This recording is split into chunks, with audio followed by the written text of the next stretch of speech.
नमस्कार दोस्तों, स्वागत है आप सभी का लक्ष्य के top 10 daily current affairs series में। आज 23 अक्टूबर है और आज हम 10 सबसे महत्वपूर्ण प्रश्नों पर चर्चा करेंगे जिनका संबंध रोज के समसामयिक विषयों से होता है। तो इससे पहले पहले प्रश्न पर चलें। ये पिछली वीडियो के अंत में पूछा गया पर चर्चा कर लेते हैं, जिसका उत्तर आप सभी लोगों को कमेंट बॉक्स में देना होता है। तो पहला प्रश्न कुछ इस प्रकार था कि सुर्खियों में रही अजंता की गुफाएं किस नदी के किनारे स्थित हैं? तो इसका आंसर होगा बघौर नदी। जिन लोगों ने बघौर नदी आंसर दिया है वह बिल्कुल सही है। आज का अपना पहला प्रश्न है कि विश्व खाद्य दिवस कब मनाया जाता है? 13 अक्टूबर, 14 अक्टूबर, 15 अक्टूबर या 16 अक्टूबर? तो इसका आंसर क्या होगा दोस्तों? 16 अक्टूबर को। तो प्रत्येक वर्ष वैश्विक स्तर पर खाद्य एवं कृषि संगठन के स्थापना दिवस को चिन्हित करने के लिए 16 अक्टूबर को विश्व खाद्य दिवस मनाया जाता है। यह दिवस भूख, कुपोषण, खाद्य स्थिरता एवं खाद्य उत्पादन हेतु जागरूकता बढ़ाने पर जोर देता है। इसके साथ ही इस वर्ष विश्व खाद्य दिवस का विषय या थीम जो रहा वह रहा स्वस्थ भविष्य के लिए सुरक्षित भोजन। इसी के साथ ही आगे बढ़ते हैं तो हम पाते हैं कि इस वर्ष का विषय उन व्यक्तियों की सराहना करने पर आधारित है जिन्होंने ऐसे स्थायी वातावरण बनाने में योगदान दिया जहां कोई भी भूखा ना रहे। तो स्वस्थ भविष्य के लिए सुरक्षित भोजन इस बार का उद्देश्य रहा है।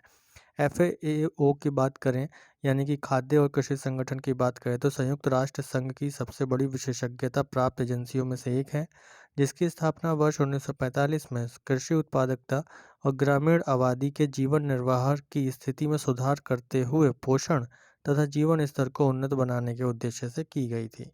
इसी के साथ देखें तो खाद्य और कृषि संगठन का मुख्यालय रोम, इटली में स्थित है। खाद्य और कृषि संगठन की प्रमुख पहलों में विश्व स्तरीय महत्वपूर्ण कृषि विरासत प्रणाली के साथ साथ विश्व में मरुस्थलीय टिड्डी की स्थिति पर नज़र रखना, कोडेक्स एलिमेंट्रिक्स आयोग और प्लांट जेनेरिक रिसोर्सेज पर अंतर्राष्ट्रीय संधि आदि शामिल हैं।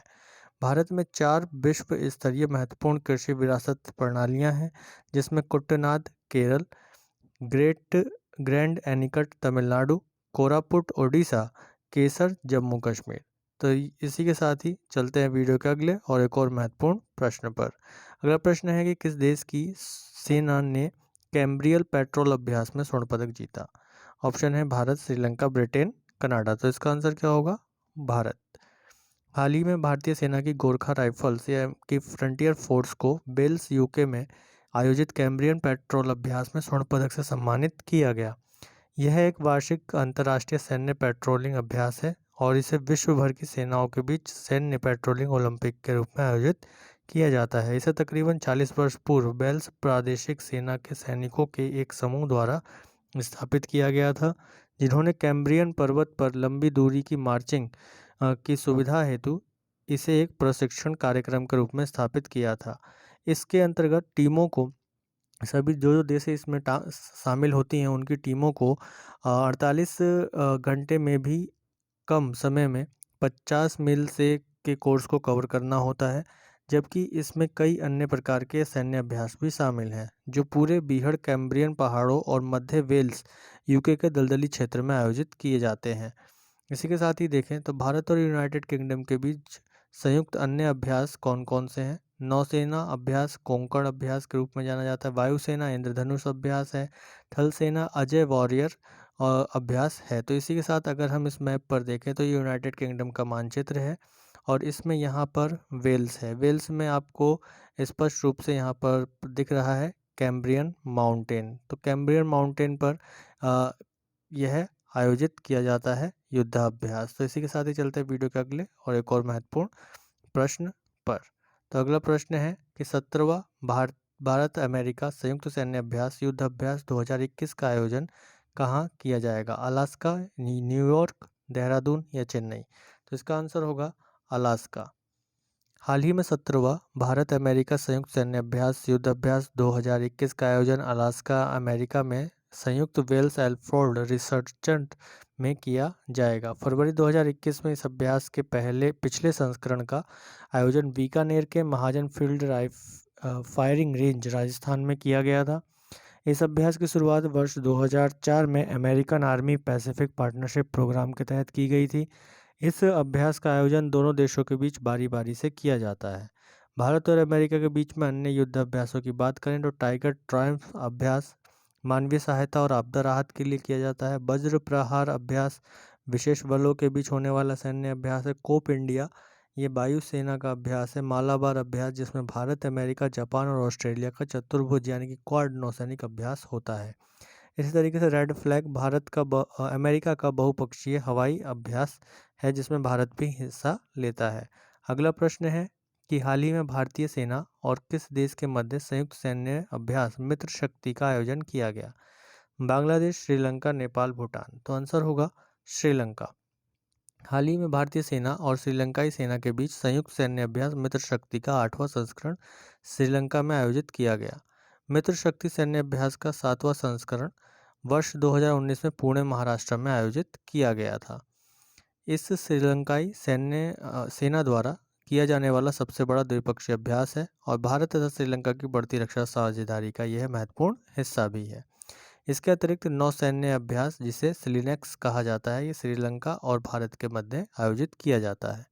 अगला प्रश्न है कि हाल ही में सुर्खियों में रही माउंट हैरियट स्थित है मणिपुर, अंडमान और निकोबार द्वीप समूह, नागालैंड या लक्षद्वीप? तो आंसर होगा अंडमान और निकोबार द्वीप समूह। मणिपुर के स्वतंत्रता सेनानियों को श्रद्धांजलि देने के उद्देश्य से केंद्र सरकार ने अंडमान और निकोबार द्वीप समूह में एक द्वीप शिखर यानी कि माउंट हैरियट का नाम बदलकर माउंट मणिपुर करने का निर्णय लिया है।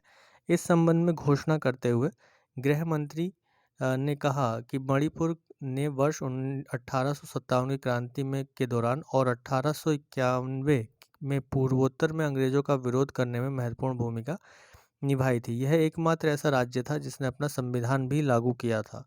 विदित हो कि मणिपुर युद्ध के नायक युवराज टिकेंद्रजीत और जनरल थंगल को इम्फाल में सार्वजनिक रूप से फांसी दी गई थी।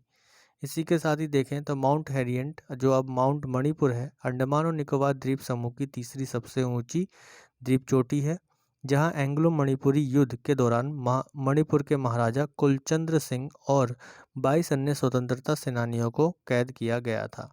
इसी के साथ ही चलते हैं वीडियो के अगले और एक और महत्वपूर्ण प्रश्न पर।